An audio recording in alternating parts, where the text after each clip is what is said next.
This week, I'm delighted to introduce a new podcast in the Live Vedanta family.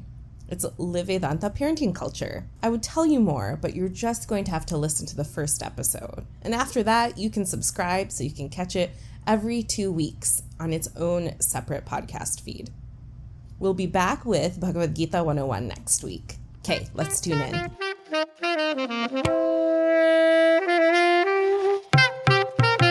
Hari Om, and welcome to Live Vedanta Parenting Culture, a podcast series that explores how we can apply Vedanta, the science of happiness, towards all our relationships.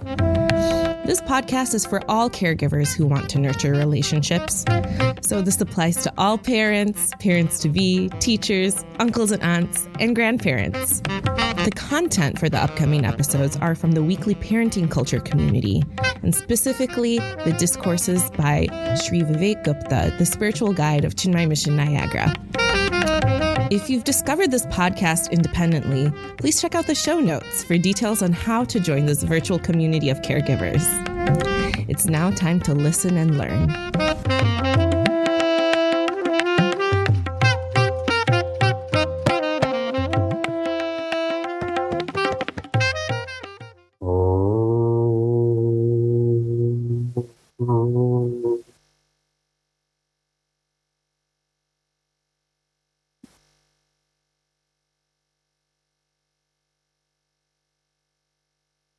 Hari Om, and greetings from Stamford, Connecticut.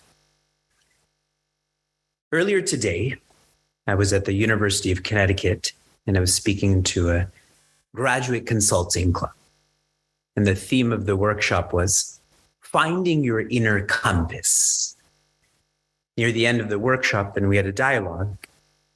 And one of the students, he had asked, how can you stop overthinking?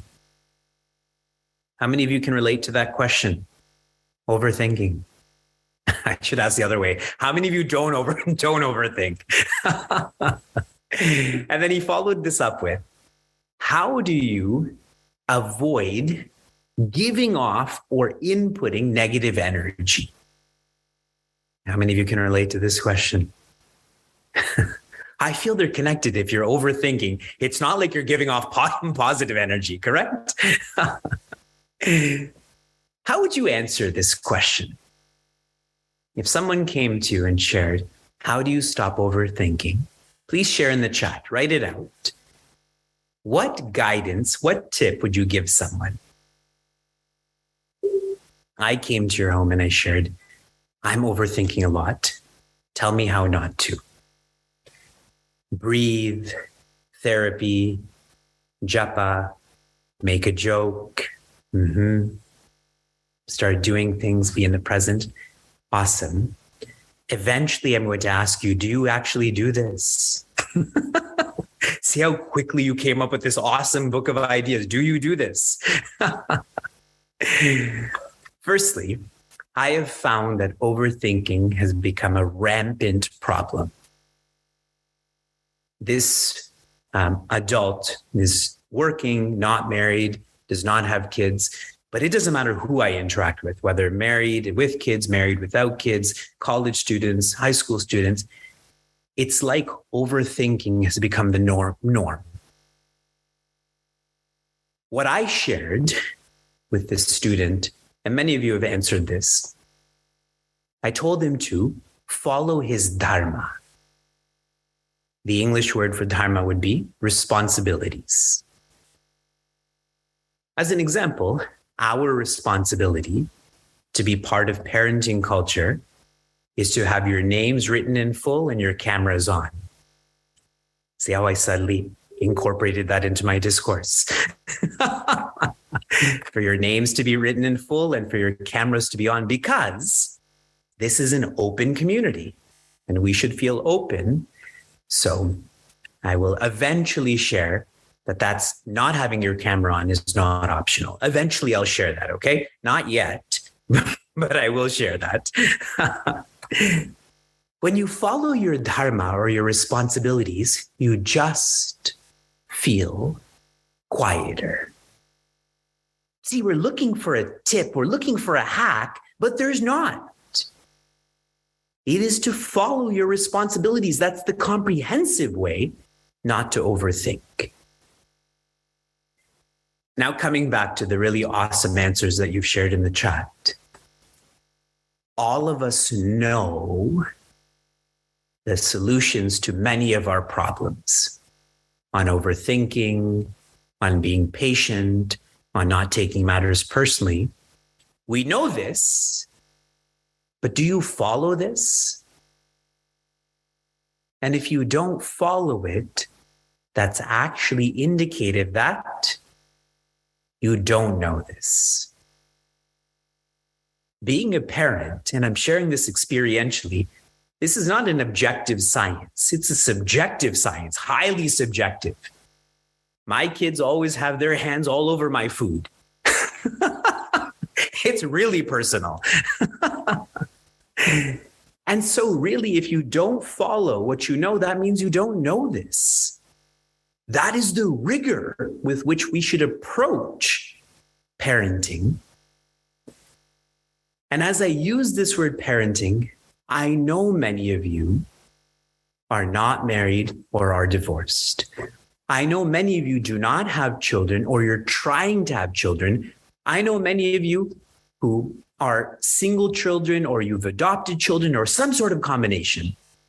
This is not just about children. It's about being a caregiver. I may not have my own child, but I may be looking after 5 children or teaching 50 children, then I'm still a parent. It's about caregiving. And what parenting culture is all about, we are going to create and facilitate this space to follow our own advice. Your kids have told you that you're an expert advice giver, that you have been to the Vedanta course, correct? They tell you that. So many of your kids tell me, my parents keep coming to your discourses, but they're still angry. So this is a space for us to learn to follow our own advice. I think that's an awesome space because most of what we did today was about others, othering in terms of our professions or moving things around. But now we can learn to follow our own advice. Different seekers have different challenges. And some time ago, there was a seeker who had just become a parent, and he and some others were sharing that the challenges that they're now facing is how to navigate parenting. And so in 2016, we, myself and Vilasaniji, we initiated our spiritual parenting retreats. Some years later, another seeker had just become a parent, and he and his wife were having troubles navigating parenting. So they wanted to have a more regular way to understand what parenting is, not just once a year, but once a month or once a week. And so what we tried to do is we tried a class on parenting. This was just a trial. We did this for 10 weeks between April and June. And each month we took up a different focus. In April, the focus was vision. And what I had shared with all of the parents in this class was, you are a seeker before you are a parent. Tomorrow morning, when I fly from LaGuardia to Baltimore to Buffalo, 2 times the flight attendants are going to share that if there's low pressure in the cabin, what should you do? Freak out and jump. They're going to share, put your own mask on, and then help others put their masks on, correct? You see the point that you are a seeker. Try to seek, then you can really care for others. In May, the focus was discipline. The advice we give people we're caring for, the same advice was reflected on us. And specifically, the 5 earlies. Now, I know you're all following the 5 earlies, so you'll easily tell me what those 5 earlies are in the chat, correct? What are the 5 earlies? Sleep early, good. Wake early. Study early. Walk early. And most importantly, sync, S-Y-N-C, early. See, discipline doesn't have to be so extreme. It's a matter of sleeping earlier. Like some of you next week, parenting culture starts at 9. That's when I'll start to sleep early. In June, our focus was on results. And what we had explored was the result of implementing the vision of parenting is you convert values into virtues. You convert values, which we all know, but you convert that into virtue. So you follow your own advice. This trial period was successful, was meaningful. And so now what our team has done is we're modifying this trial and putting it into a full production.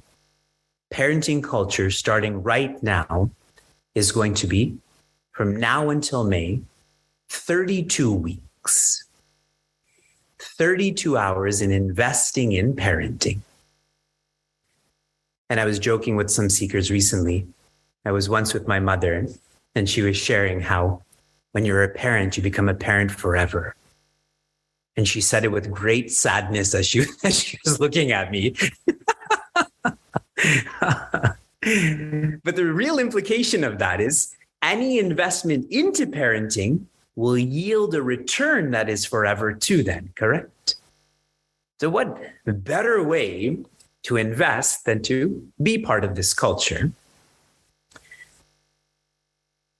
When we were in our trial period, then we had a general flow month by month. In our production period now, we're going to have a specific flow. And this specific flow will be 20 prerequisites to be a parent. 20 prerequisites to be a caregiver. And I'm consciously using the word prerequisite. To become a parent in a very technical way, it's just a biological process. But to be a cheerful parent, to be a spiritual parent, requires such a vision and intentionality.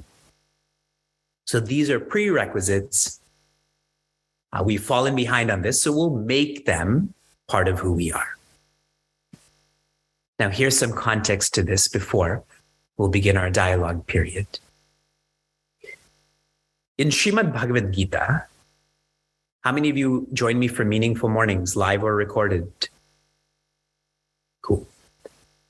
In Srimad Bhagavad Gita, Sri Krishna has a simple message for Prince Arjuna that I, you, are. In Sanskrit, Tat Tvam Asi. I, that is Krishna, you, that is Arjuna, Asi, are. So Prince Arjuna, you are me. And Prince Arjuna is having a tough time internalizing this. He's having a tough time following this. So at the beginning of chapter 13, Sri Krishna shares with him, if you can follow these 20 values, that is equivalent to knowing that you are me. That is the same as feeling that you are me. And I love that notion, and I love this section because we so often make Tattvamasi, we so often make being Krishna abstract or esoteric when Sri Krishna himself is saying in such a straightforward way, converting values into virtues is how you let go of who you are and you become me. And so he highlights these 20 values, and that's what we're going to flow through to. Over these 32 weeks, we're going to take each value and we're going to reflect on it and reflect on it and reflect on it so that we practice this once and for all. Many of you have heard these verses. Many of you have chanted these verses. Many of you have studied this with me, but now our priority is that this is a prerequisite for us to be an extraordinary parent. Very personally, the hardest experience in my life has been to be a parent. And that's why I breathe that great sigh of relief that I get to sleep in a room by myself tonight, because tomorrow that will change. One kid's randomly walking in the middle of the night saying this is happening, then another kid comes in and so on. It's like a haunted house. It is the hardest experience that I've gone through. And because of the vision of Vedanta that all of us are exposed to, that which is hard also transforms us the most. Just think of this visually in terms of carbon. More pressure put onto that carbon, what does it become? A diamond. That's a very Indian example, right? And pausing here in our discourse, we now shift over to our dialogue. My appreciation to all of you, as I mentioned, whatever you do to become a better parent, you're not just doing that for your children, but I specified you're becoming a better caregiver. That investment, that return on investment is forever. Please commit to parenting culture. Every week, 9 p.m., you're ready. Camera's on, names written, you're being open, trying to follow your own advice. And my special appreciation to our team who is tending to all of this. Archana, Parag recently just had a child, so he's going to be a little bit more passive initially. Rachana and Ricky, they work hard and smart as parents to help us become better parents. Team, shall I complete now? Okay, and one more brief thought is our seekers, our young adults were asking about if they can see those 20 values. Our team has prepared a lovely book on these 20 values, a reflective book. They just haven't shared it with you because I am the bottleneck. And I will look at it this week and you will get it before next week's space. Okay? Shanti, Shanti, Shanti. Be safe, be sound, be serene, be joy.